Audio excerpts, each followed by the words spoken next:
The borders are open! Almost. So welcome back, or if you're new here, welcome. My name is Allison and I have been living in Japan since before the pandemic started. And since the borders have been closed, a lot of things have changed. Especially in 2020, a bunch of new rules came out. So today I'm going to be going over the new rules that have come out since the pandemic started, and some new things that are here and old things that have gone away. Rest in peace. So if you've traveled to Japan before, I'm going to be going over a lot of things that have changed since traveling back then. Things are different now, and there's a few really important things in here. And if you're going to be traveling to Japan for the first time, then these are still very important tips to know. So let's just jump right on into it. 1, cashless payment is now a lot more common here. So Japan kind of has this reputation for being like cash society, and that's still true. You're gonna need cash in some places, so definitely bring it, but you do not need to use as much of it as you did before. So because of the pandemic, this kind of contactless payment became a lot more encouraged. So of course we have credit cards, but now you can use your phone or your Apple Watch for a lot of things, like it's called Quick Pay here, Apple Pay. And then there's like Japanese ones like PayPay, Line Pay. They take some Chinese ones too. They take a lot, basically. But what stores accept them is gonna be different, which is why you still need the cash backup. And this isn't really new since 2020, but I think a lot of people now have these new phones where you can just touch to pay for things, and this includes transportation. So you do not need to get a normal like card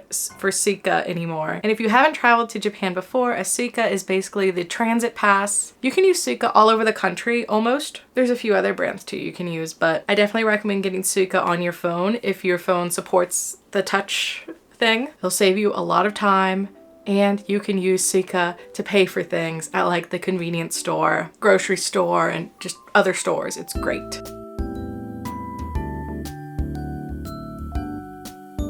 2, there are new Shinkansen bullet train rules. Starting in 2020, you are now no longer allowed to bring large suitcases on the train. This is very important because I know a lot of people did this before. I've done it before, where basically you just rush to get on the train so you can throw your big luggage in the back section of the car. No more. So if your luggage is 160 centimeters or smaller, you can bring it on normally because it will fit above the seat, like in the airplane kind of area, you know? Carry-on size, okay. It's from there that things get tricky. So if it's bigger than 160 centimeters or smaller than 250 centimeters, you can bring it, but you're gonna need a reservation. If you don't make a reservation, you're gonna have to pay 1,000 yen on the day.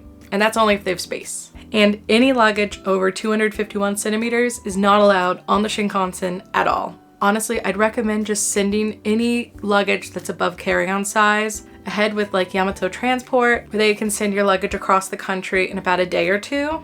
Really convenient. It does cost money, but it'll save you a lot of stress. 3, also starting 2020, you now have to pay for bags. So places like the convenience store are no longer giving out bags for free when you buy things. For clothing stores and stuff, it kind of depends on the store. I don't really know why. Some give it for free, some don't. But in general, expect to be paying between 2 cents to 20 cents or sometimes even more for a bag to put your things in. Alternatively, you could bring your own eco bag, but just be careful and watch out for that. The cashiers probably will be asking you that now. 4, yet another rule introduced in 2020, but my favorite rule. No smoking is allowed in restaurants. So if you've come to Japan before, one of the weirdest, like kind of backward things, at least for like Americans, me, is that smoking was allowed in a lot of restaurants, whether it be like a cafe where you could smoke in the whole place, or more commonly they'd have like a separate area of the restaurant, but it's still open to the rest of the restaurant. They just had like a air purifier sucky thing. I don't know.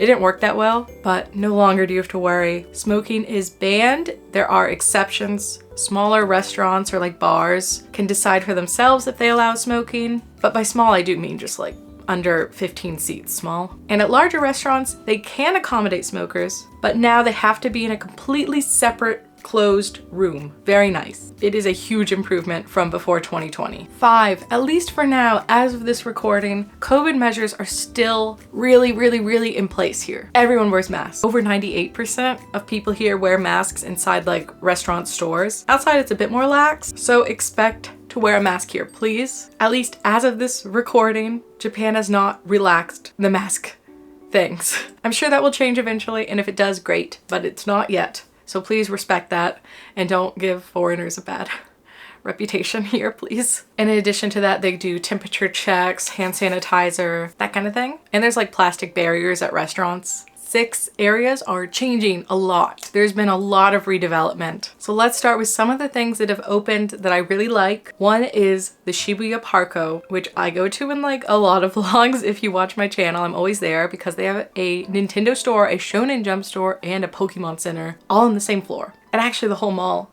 is like really good, especially for tourists, I think. Definitely recommend checking it out. There is also Miyashita Park in Shibuya, which is a pretty nice shopping complex now. There's like a park on the top of it. They have like a fancy Ghibli store in there and stuff. Shimokitazawa has also had a lot of redevelopment.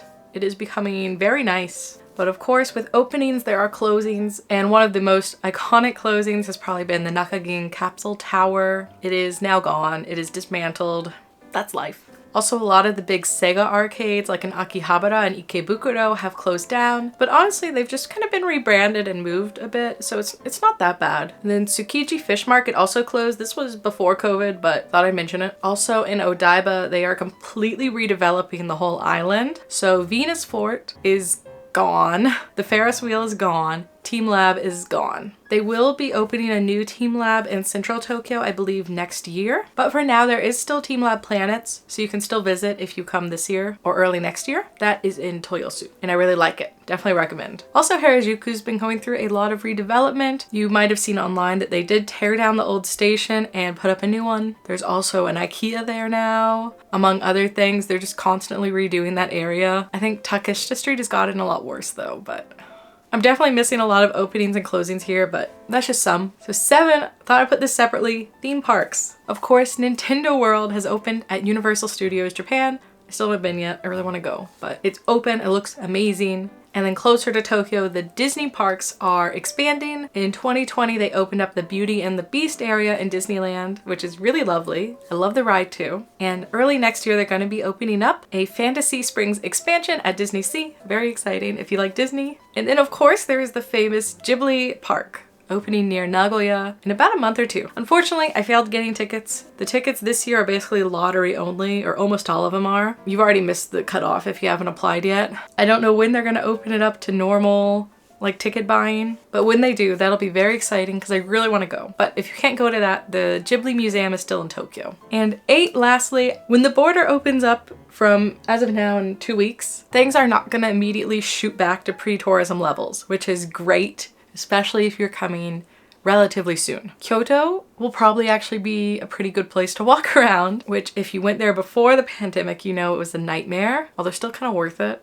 I don't know. So don't expect tourist attractions to be at the same level of crowds as they were before, which is awesome, but at the same time, there's gonna be less like airport connections, less tours, things like that. A lot of tourism businesses did close down during COVID because obviously. Of course, as time goes on, it is going to return to pre-tourism levels. Probably by this time next year. We'll see. But yeah, I'm sure I missed things on this list. I really thought about it and this is what I came up with. So go ahead down in the comments below and tell me what egregious things I missed out on talking about. Sorry. And if you're new here, I do post about my life here in Japan every week. Very exciting stuff. I like to go shopping and do things. I don't know. And I hope to see you guys here in Japan soon. This is so exciting that the borders are opening. Honestly, I'm not that excited about it, like because things are gonna get crowded, but I am excited for my friends to be able to come, for you guys to come, and my family to be able to come a lot more easily. All right, thank you guys so much for watching. Make sure you like the video, comment down below, let me know, and I'll see you guys back here again next week as always.